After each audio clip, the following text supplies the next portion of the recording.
Hi everyone, I'm Alex. So with this image, I want to bring you into the context right from here. So a few words about the clients I would like to present. Some kind of unclarity with the specific requirements. So it's invest with big returns.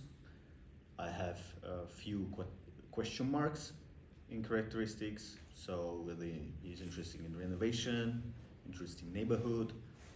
So I decided to approach both as a seller and as a buyer for him. But I still mostly will try to convince him to buy something. So yeah, as I have a broader requirements, I started with the general ideas of whether he's interested in renovation and what about the neighborhood and the locations. So right from here I made some kind of trick. I narrowed down by the references about the range of the years building, the building's age, that is most attractive in terms of investment. And I've got so basically the house should be built between 1974 and 1993, which means it's like 20 till 40 years old. So yeah, the second one is related to conditions and the grade. So in my case, in terms of investment renovation, should be less or equal than 3, which means that is still renovation is needed, and the grade must be at least 8 in terms of construction quality. So yeah, if you have too much like a very low quality of construction, there is no reason to make the renovation.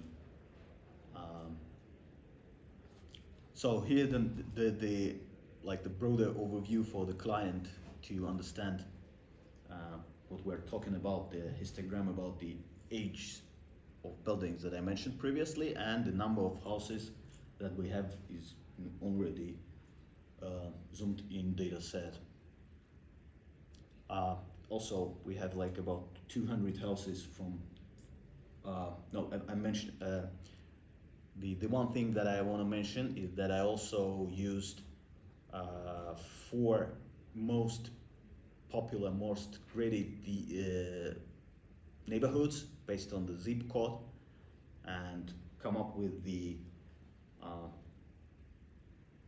with the houses and with this mapping to have the general overview.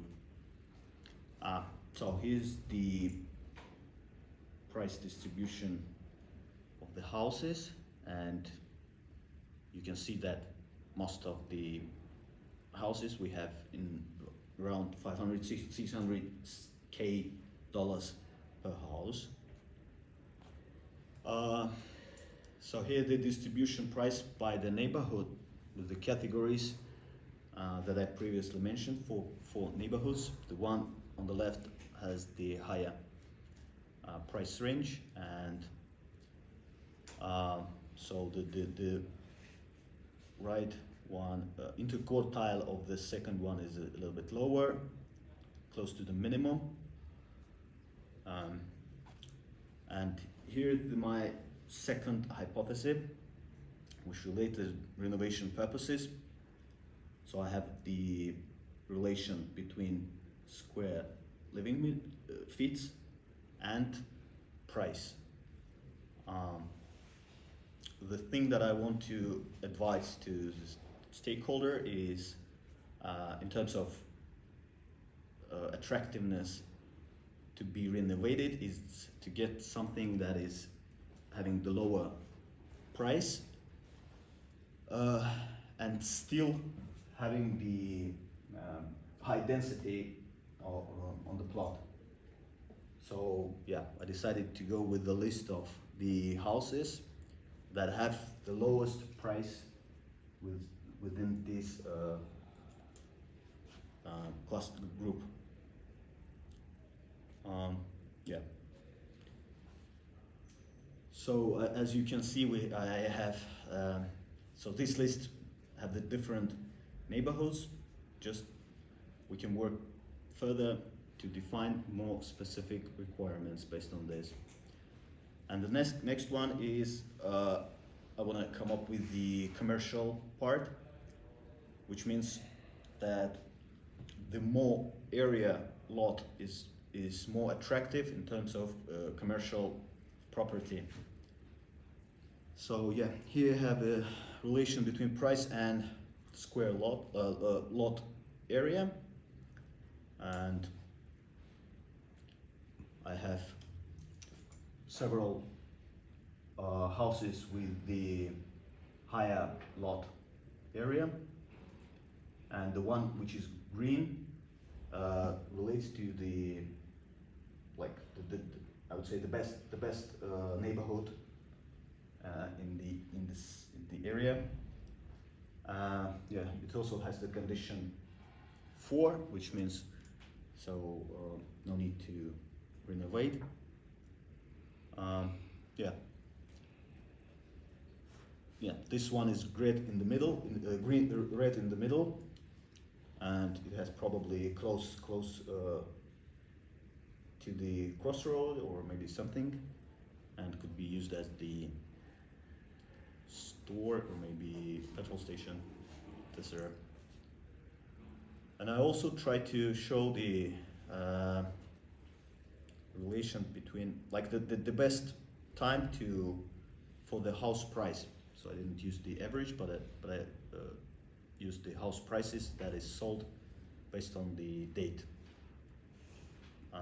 So the most expensive at the first quarter, and the less is at the end of the year, somewhere in the middle. Thank you very much for attention.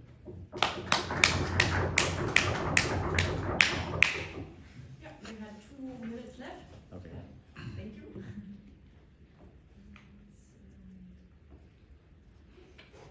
Maybe one comment on your third last slide. Yeah, this one.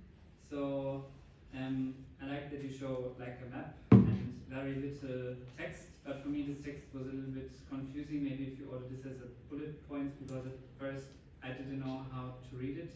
And you just wanted to say houses with big lot squares in 2 neighborhoods. So you screen 2 neighborhoods, and now you show houses with big lot square on this map. So yeah, I screened the houses, and I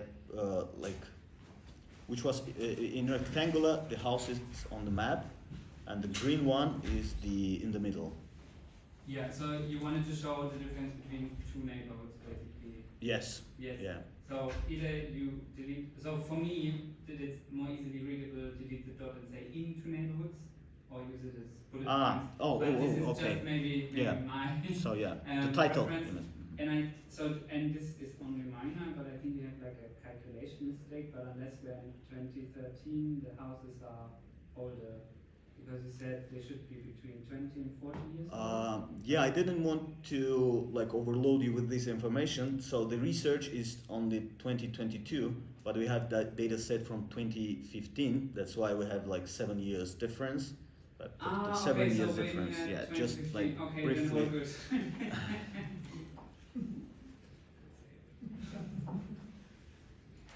Yeah, I know that I missed kind of calculation on the whole data set that we have, like the general understanding of the overview. So I narrowed down right from the beginning, and maybe it's not the best practice for calculation or something like that. So maybe it's Well, not, for practice. not the best practice for practicing, but I think your questions or your hypotheses were addressed by what you did, so I think everything is fine. Yeah, thank you. Yeah, thank you. Maybe you want to go first? For me, yeah, I enjoyed the slides. Yeah, again the box plots. Yeah, we all know. Yeah, I think we can pay attention to this point, like not using the box plots. Not using the box plot, yeah? Okay. Tricky, you know. Yeah, in general, I mean, it was also clear what you showed what your client wants, and then you guided us through the steps. Maybe also, so from my side, I've sometimes got a little bit lost because you didn't have like the titles with the steps. So I would think maybe if you put your hypothesis or what you want to look at just as the title, and then like a short summary from what you showed, that would have been helpful for me at least. But yeah, I mean, you came up with the suggestions based on what your client needs. I think that's fine. You also introduced yourself, right? Yeah. Yeah, so maybe like a summary in the end, but overall I